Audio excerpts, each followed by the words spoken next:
Alors, aujourd'hui, nous allons entamer une notion très importante pour les étudiants ou pour les personnes qui voudraient appréhender des études en hydrologie.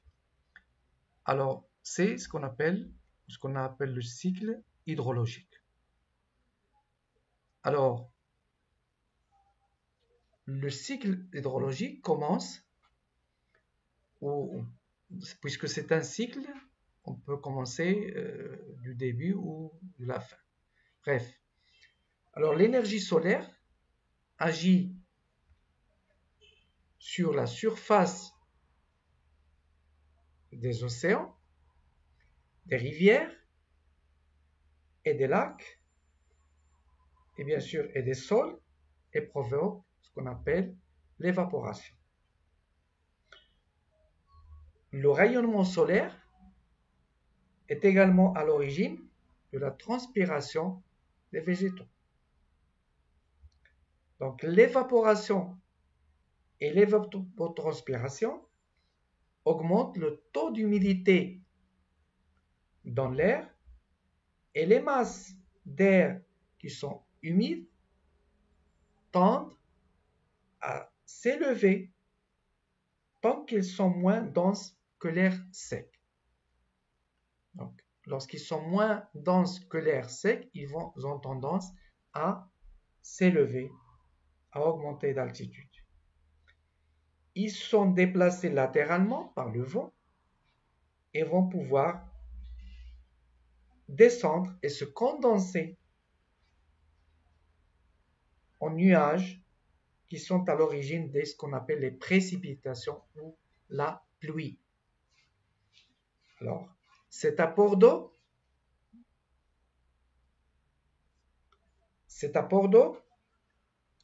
qui est une eau douce au sol, peut se faire sous forme de pluie, de neige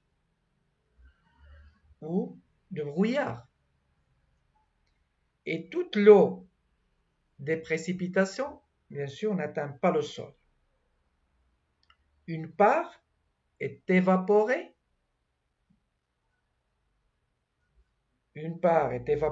immédiatement pendant et après la pluie, et une autre part va être interceptée par le feuillage des arbres et des végétaux. Et l'eau atteint le sol par infiltration et va réhumecter le sol ou imbiber le sol. L'eau qui atteint le sol pénètre par infiltration.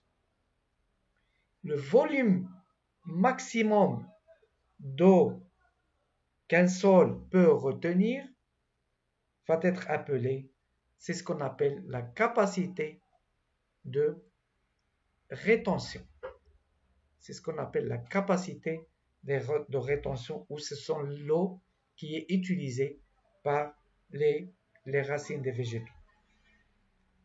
Et cette eau peut se déplacer latéralement et former le débit de subsurface, ou ce qu'on appelle l'écoulement de subsurface ou écoulement hypodermique.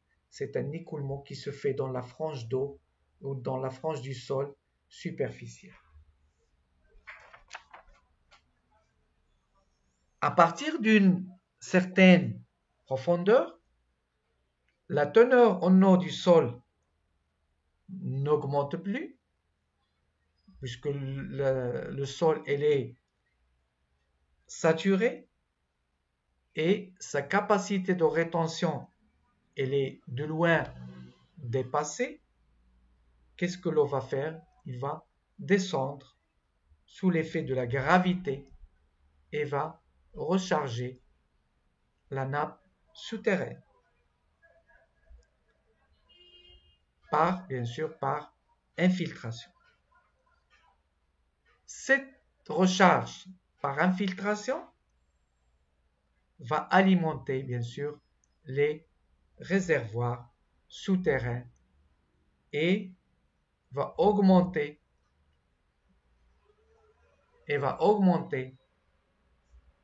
leur stock en eau. L'eau des nappes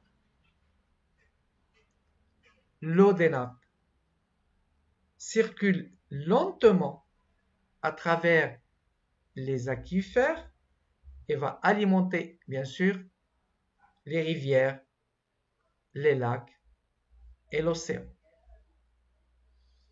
Après saturation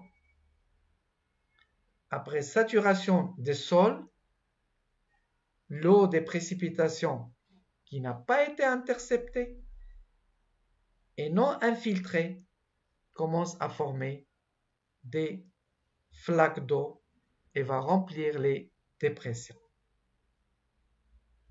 Si la pluie continue, l'eau se forme ou l'eau va former des courants de surface qui vont alimenter bien sûr les rivières, les fleuves, les lacs et les océans.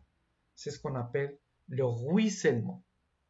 Alors, les rivières, les cours d'eau sont alimentés par le ruissellement et par l'écoulement, les écoulements de subsurface dont on a parlé tout à l'heure. Ainsi, bien sûr, que par les écoulements souterrains ou les écoulements de la nappe. Et la contribution ou la participation de chaque type d'écoulement va varier en proportion et en temps d'arrivée. C'est ce qu'on va avoir par la suite lorsqu'on abordera la réponse hydrologique. Voilà.